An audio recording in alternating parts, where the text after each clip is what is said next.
Halo teman-teman, Assalamualaikum. Selamat datang di HC Suka Cerita. Dalam video kali ini, aku akan kembali bercerita tentang sejarah dan asal-usul suatu tempat. Langsung aja dengerin dan simak videonya sampai habis, sejarah dan asal-usul Boyolali.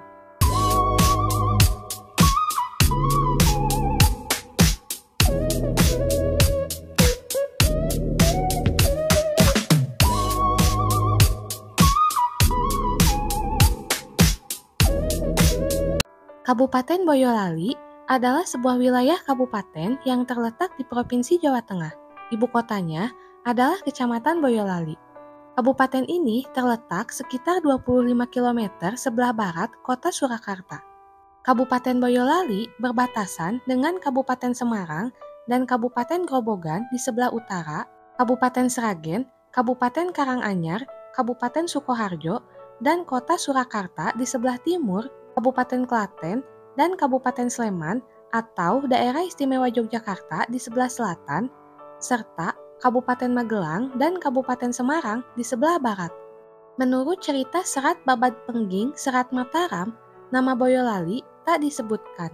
Demikian juga pada masa Kerajaan Demak Bintoro maupun Kerajaan Pengging, nama Boyolali belum dikenal. Menurut legenda, nama Boyolali berhubungan dengan cerita Ki Ageng Pandan Arang atau Bupati Semarang pada abad ke-16.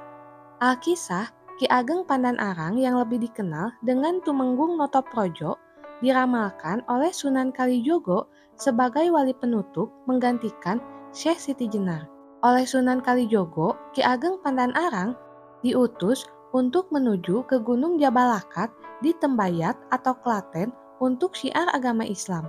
Dalam perjalanannya dari Semarang menuju Tembayat, Ki Ageng banyak menemui rintangan dan batu sandungan sebagai ujian.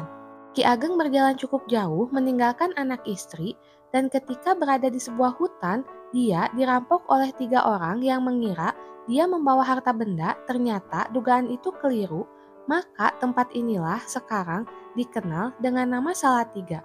Perjalanan diteruskan hingga sampailah di suatu tempat yang banyak pohon bambu kuning atau bambu ampel dan tempat inilah sekarang dikenal dengan nama Ampel yang merupakan salah satu kecamatan di Boyolali. Dalam menempuh perjalanan yang jauh ini, Ki Ageng Pandan Arang semakin meninggalkan anak dan istrinya. Sambil menunggu mereka, Ki Ageng beristirahat di sebuah batu besar yang berada di tengah sungai. Dalam istirahatnya, Ki Ageng berucap, "Baya Wislali wong iki," atau yang dalam bahasa Indonesia artinya, "Sudah lupakah orang ini?" Dari kata Baya Wislali, maka jadilah nama Boyolali. Batu besar yang berada di Kali Pepe yang membelah kota Boyolali, mungkinkah ini tempat beristirahat Ki Ageng Pandan Arang? Mungkin tak ada yang bisa menjawab dan sampai sekarang pun belum pernah ada yang meneliti tentang keberadaan batu ini. Demikian juga sebuah batu yang cukup besar yang berada di depan pasar Sunggingan Boyolali. Konon menurut masyarakat setempat, batu ini dulu adalah tempat untuk beristirahat Nyi Ageng Pandan Arang. Dalam istirahatnya, Nyi Ageng mengetuk-ngetukkan tongkatnya di batu ini dan batu ini menjadi berlekuk mirip seperti dakon atau mainan anak-anak tempo dulu. Karena batu ini mirip dakon, masyarakat sekitar pasar Sunggingan menyebutnya Mbah Dakon dan hingga sekarang batu ini dikeramatkan oleh penduduk dan mereka pun tak ada yang berani mengusiknya. Kabupaten Boyolali sekarang terdiri dari 22 kecamatan, 6 kelurahan, dan 261 desa. Pada tahun 2017 silam, jumlah penduduknya mencapai 989.776 jiwa dengan luas wilayah 1008,45 km persegi. Pusat pemerintahan berada di Kecamatan Boyolali. Di samping Boyolali, kecamatan lainnya yang cukup signifikan adalah Sambi Ampel, Banyudono, Sawit, Mojosongo, Simo, Karanggede, Andong, Musuk, Cepogo, dan Selo. Kawasan Ngemplak yang berbatasan langsung dengan kota Surakarta kini telah dikembangkan menjadi pusat pertumbuhan Soloraya ke arah barat. Bahasa yang digunakan oleh penduduk di Kabupaten Boyolali adalah bahasa Jawa Surakarta yang dituturkan oleh seluruh masyarakat Boyolali. Selain itu, karena Kabupaten Boyolali masih termasuk wilayah inti dari Kerajaan Kesunanan Surakarta, maka berpengaruh juga dengan percakapan sehari-hari, yaitu dengan memperhatikan etika bahasa yang sering disebut unggah-ungguh, yaitu tingkat tutur krama madya dan krama inggil untuk menghormati lawan bicara. Ciri khas aksen orang Boyolali terdengar medok, namun lembut seperti wayang Janoko dapat dikatakan pula sebagai dialek Mataram yang halus. Meskipun tergolong sebagai pengguna bahasa Jawa standar, sebenarnya banyak dialek yang digunakan masyarakat dalam komunikasi sehari-hari. Sayangnya sampai saat ini belum ada gagasan untuk mengembangkannya ke dalam kamus bahasa Jawa. Wilayah Kabupaten Boyolali dilewati jalan nasional dan jalan tol yang menghubungkan Semarang-Surakarta. Jalur ini merupakan jalur yang berbukit-bukit, khususnya di utara kota kabupaten sampai kota kecamatan Ampel.